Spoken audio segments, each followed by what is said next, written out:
Hi, today we're going to look at solving rational equations. Now, last week we looked at simplifying rational expressions, adding them, subtracting them, multiplying and dividing them. Now we're going to use those skills in order to solve. And two questions we might be asking ourselves as we do this is how do you solve a rational equation? And why do rational equations sometimes have extraneous solutions? So extraneous solutions, remember, means that it's a solution that doesn't work in the original equation. So if we plugged it back in, it doesn't create a true statement. Now, when we're solving our equations, there are some steps we're going to follow. Okay, it's actually two methods. We're going to deal with method 1 today, and then we're going to deal with method 2 tomorrow. So in method 1, it's when we have two terms. It almost looks like a fraction equal to a fraction. In this case, x over 10 equals x plus 5 over 2. And the first step we're going to do is to cross multiply.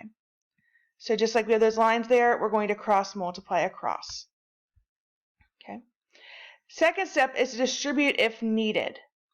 So if there's a parenthesis involved, we want to make sure that we distribute the factor or the coefficient through that whole parenthesis. Then we're going to solve the equation for our variable. Now when we solve, we may get more than one solution, but regardless of how many solutions we have, we do want to check and make sure it works in the original problem. So let's look at our first step. We're going to cross multiply.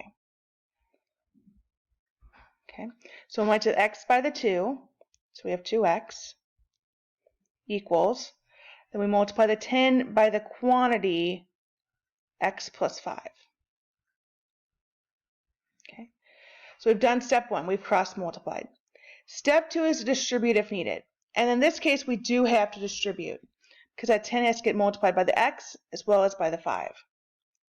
So now we have 2x equals 10x plus 50. Okay. So now we're ready for step 3, solving the equation. So to solve, we need to get the variables all on one side. So I'm going to first subtract 10x from both sides. So 2x minus 10x would be negative 8x. And then we have it equal to 50. Okay. And then finally, we're going to divide by negative 8 to get x by itself. So when we do that, we'll have x equals 50 over negative 8.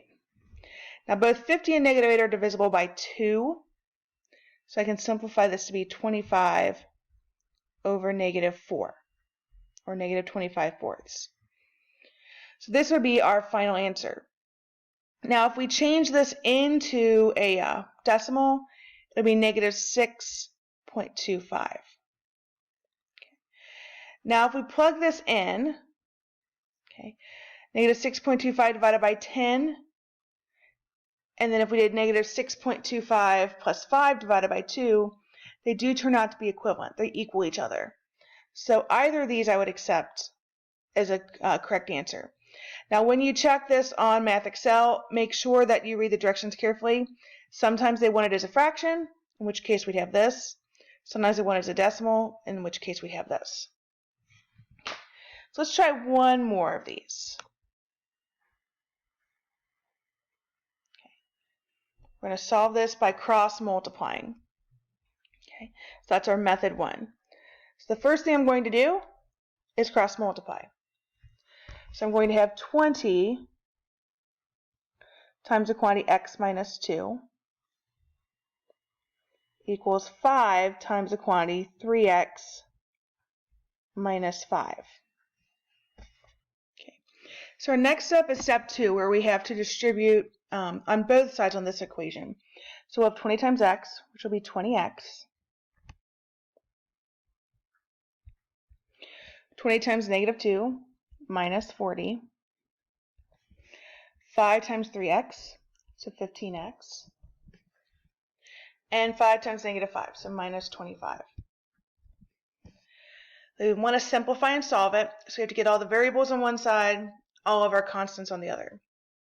So I'll go ahead and subtract 15x from both sides and get 5x minus 40 equals negative 25. Then we're going to add 40 to both sides. When we do that, we'll get 5x equals 15. Finally, we divide by 5, and so we have x equals 3.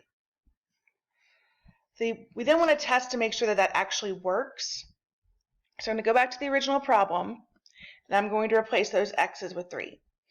So I'll have 3 times 3 minus 5 equals 5 over 3 minus 2. Well, on the left-hand side, 3 times 3 is 9. 9 minus 5 is 4. So I have 20 over 4. On the right, 5 over 3 minus 2. 3 minus 2 is 1. So I have 5 over 1. 5 over 1 is 5. 20 over 4 is 5. Both sides work out. So this would be our final answer. Tomorrow we're going to deal with method 2 when it's not set up as a proportion or two fractions equal to each other. There is an assignment on Math Excel for this. It's a short example. Shouldn't take you too long to do. Also, if you have questions, go ahead and leave those on Google Classroom, or you can send me an email. And then remember, we'll have our Zoom meetings on Tuesday. I'll talk to you later. Bye.